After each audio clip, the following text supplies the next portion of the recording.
જૂનાગઢમાં diesel petrol માટે લાંબી લાઈનો વચ્ચે ભારે હોબાળો મચ્યો છે। ભાજપ જિલ્લા મહામંત્રી પર લાઈનમાં આડે ઘૂસવાનો આક્ષેપ। અધિકારીઓને સરકારી ગાડીમાં ડીઝલ પુરાઈ જાય છે, એ લોકોને લાઈનમાં ઉભું રહેવું નથી।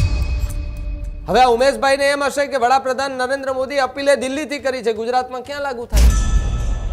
અને તમે ભારતીય જનતા પાર્ટીના નેતા છો એટલે શું તમારે આવી દાદાગીરી કરવાની કે ગમે ત્યાંથી તમારે ગાડીઓ ઘૂસેડી દેવાની? તમારા જે હાઈકમાન્ડમાં બેસેલા જે નેતાઓ છે તે કહી રહ્યા છે કે ભાઈ ડીઝલ વાળી ગાડીઓ મૂકો, પેટ્રોલ વાળી ગાડીઓ મૂકો, પરંતુ આ તમારા નાના નાના નેતાઓની જે ક્યાં તમને આ બધી ફોર્ચ્યુનર ને એન્ડોવરનો મોહ છૂટે છે? ભાઈ મારી પાસે પેલું લાલ અક્ષરનું બોર્ડ છે, એમાં મહામંત્રી લખેલું છે, એટલે હું કંઈ પણ કરી શકું, હું ગમે ત્યાંથી ડીઝલ પેટ્રોલ પુરાવી શકું। ભાજપ જિલ્લાના મહામંત્રી છો, તમારે તો પહેલા પાલન કરવાનું હોય। પહેલા અમારે લાઈનમાં ઉભું રહેવું નહોતું પડતું, અત્યારે હવે લાઈનમાં ઉભું રહેવું પડે છે। કાયમી ઉઠીને ધંધો પે અમારો ખોટી થાય અને અમારે કાયમી ઉઠીને લાઈનમાં રહેવું પડે, ગમે એ પંપે જાય આજ પોઝિશન છે। અમારે 12 વાગ્યાથી ઉભા છે, ટાણા વાગ્યા કેટલા? 1 વાગી ગયો, 1-2 કલાકથી ડીઝલ મળતું નથી। અત્યારે સ્ટોક ઓછો થઈ ગયો છે, જેથી કરીને અમે ગરબા બંધ કર્યા છે। જૂનાગઢની અંદર જે રિક્ષા ચાલકો છે તે પણ ત્રાહિમામ પોકારી ઉઠ્યા છે। ખેતીના કામો માટે ડીઝલ મેળવવા ખેડૂતોની દોડધામ જોવા મળી રહી છે। ટ્રાન્સપોર્ટ અને નાના વાહન ચાલકોમાં પણ ચિંતા વ્યાપી। ઈંધણની અનિશ્ચિતતાને લઈને લોકોમાં ચિંતા અને ગભરાટનો માહોલ છે, ત્યારે કેટલાક પંપો પર ડીઝલ માટે કલાકો સુધી રાહ જોવી પડે। આખો વિડીયો જોતા પહેલા હજુ પણ અમારી ચેનલને સબસ્ક્રાઇબ નથી કરી તો યુટ્યુબ પર સબસ્ક્રાઇબ કરો અને ફેસબુક અને ઇન્સ્ટાગ્રામ પર ફોલો કરો।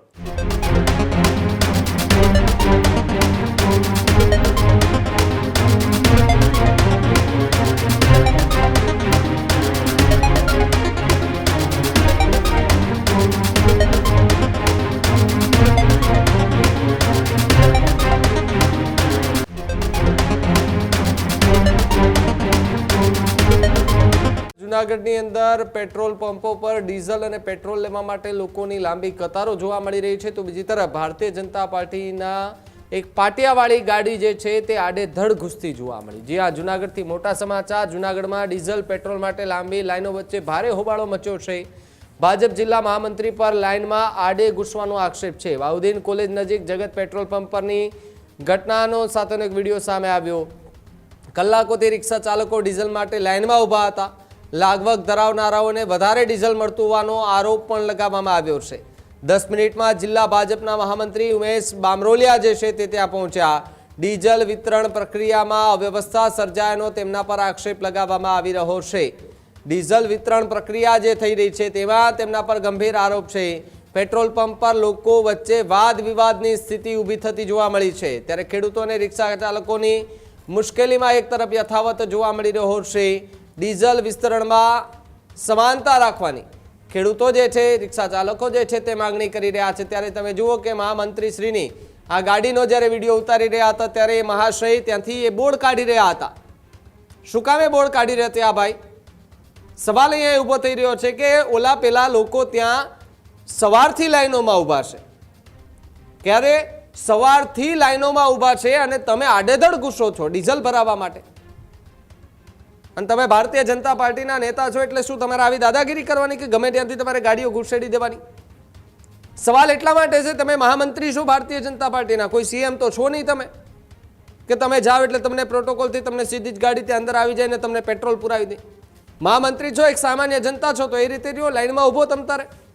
તમારા જ જે ઉચ્ચ નેતાઓ છે, તમારા જ જે હાઈકમાન્ડમાં બેસેલા જે નેતાઓ છે તે કહી રહ્યા છે કે ભાઈ ડીઝલ વાળી ગાડીઓ મૂકો, પેટ્રોલ વાળી ગાડીઓ મૂકો, પરંતુ આ તમારા નાના નાના નેતાઓની જે ક્યાં તમને આ બધી ફોર્ચ્યુનર ને એન્ડોવરનો મોહ છૂટે છે? ભાઈ તમારે તો એ નિયમોના પણ ઉલાળિયા કરવા છે।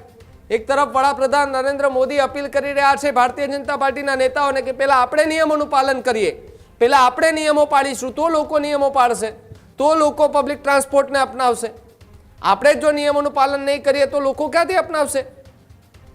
પરંતુ નહીં, મહામંત્રી શ્રીને એવું છે મારી પાસે લાખોની ગાડી છે, મારી પાસે પેલું લાલ અક્ષરનું બોર્ડ છે, એમાં મહામંત્રી લખેલું છે, એટલે હું કંઈ પણ કરી શકું, હું ગમે ત્યાંથી ડીઝલ પેટ્રોલ પુરાવી શકું, અને એ નિયમ જે વડાપ્રધાને કીધું એ મારા માટે નથી। આવું જ કહો છો ને તમે? આવું જ કહેવા માંગો છો? આ વિડીયો પરથી એ જ સાબિત થાય છે, આ વિડીયો પરથી એ જ સાબિત થાય છે કે જે લાગવગ ધરાવનારાઓ છે તેઓને તરત જ ત્યાંથી ડીઝલ મળી રહેશે. આવી ચર્ચા ત્યાં જુનાગઢની અંદર જે છે તે થતી જોવા મળી રહી છે.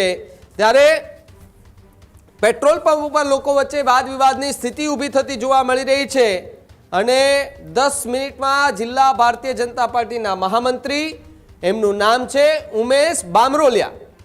હવે આ ઉમેશભાઈને એમ હશે કે વડાપ્રધાન નરેન્દ્ર મોદી અપીલે દિલ્હીથી કરી છે, ગુજરાતમાં ક્યાં લાગુ થાય?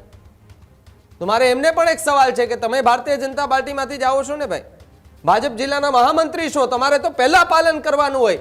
પહેલા તમારે આવી ગાડીઓના મોહ મૂકવાના હોય, તમારે પહેલા એ લાલ પાટિયાના મોહ મૂકવાના હોય, પછી તમારે લોકોને કહેવાનું હોય કે તમે શાંતિથી પેટ્રોલ ડીઝલ લેવા જાઓ, કોઈ ઉપાધિ જેવું છે નહીં.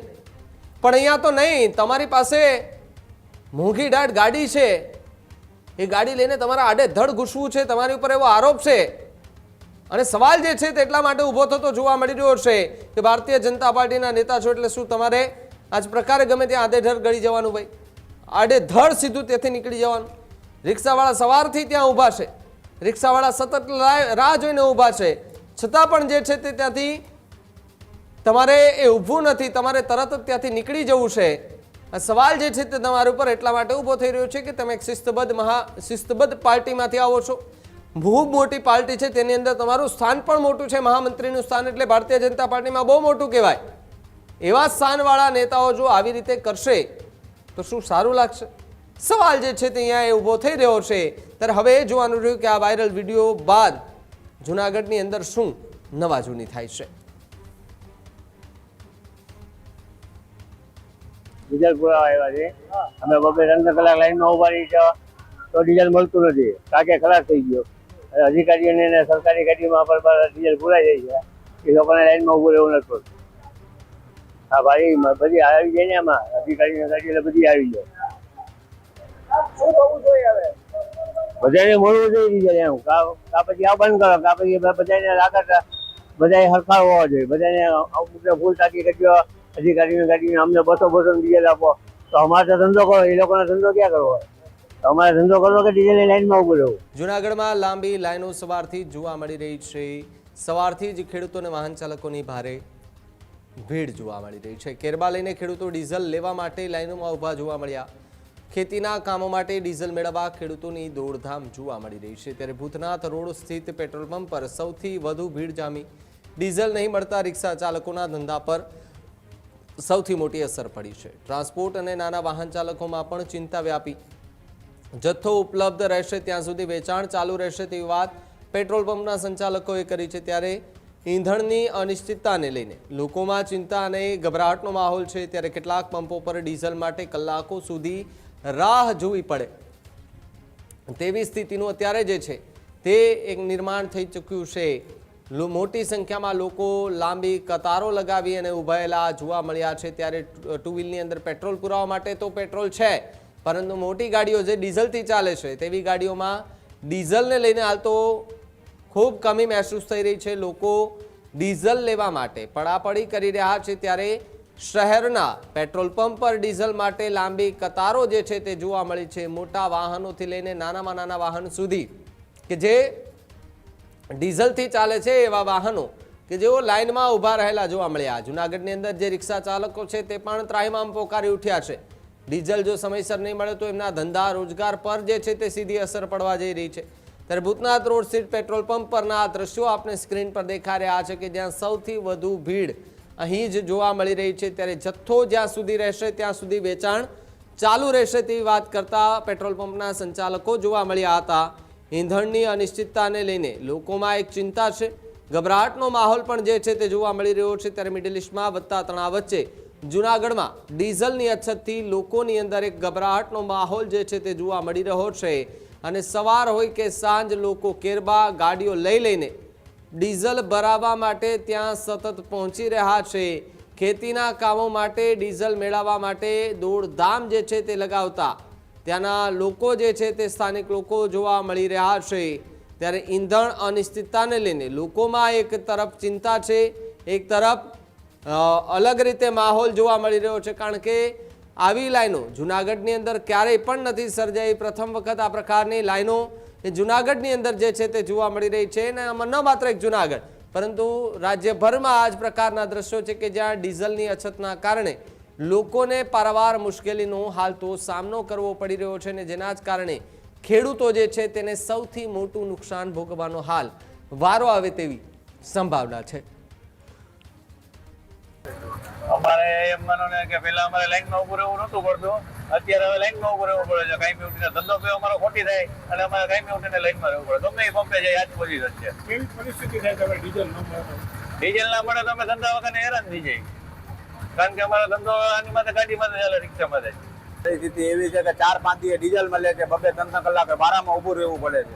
ના અમારે 12 વાગ્યાથી ઊભા છે, ટાણા વાગ્યા કેટલા 1 વાગી ગયો, 1-2 કલાકથી ડીઝલ મળતું નથી, લાઈનમાં વારો છે ને ભાવ પાછો ડીઝલમાં વધી ગયો છે ને ધંધા રિક્ષા ભાડું કોઈ દેતા નથી પાછું એટલું પૂરતું. ભાવ 95 રૂપિયા થઈ ગયું છે ડીઝલ. આ પેસેન્જર તો ભાવ દેતા જ નથી, એટલે 10-10 રૂપિયામાં છે, આમાં 20 રૂપિયા દે તો ઘરનું હાલે ને બધું. ઘરનું ક્યાં હાલે? પેલા ઘરે મૂકવી પડે, ધંધે મજૂરે જવું પડે. આજે સવારે અમારે ગાડી આવી છે, 19,000 લીટરનો જથ્થો હતો. તો અત્યાર સુધી અમે બધાને કેરબામાં આપતા હતા, અત્યારે સ્ટોક ઓછો થઈ ગયો છે, જેથી કરીને અમે કેરબા બંધ કર્યા છે અને ગાડીમાં જે રીતે જેને જતું હોય એ રીતે ગાડીમાં અમે ડીઝલ આપીએ જ છીએ. જ્યાં સુધી અમારી પાસે સ્ટોક હશે ત્યાં સુધી બધાને આપશું જ અમે. આ જ પ્રકારની તમામ અપડેટ જોવા માટે ન્યૂઝરૂમ ગુજરાતને લાઇક, શેર અને સબસ્ક્રાઇબ કરવાનું ભૂલતા નહીં.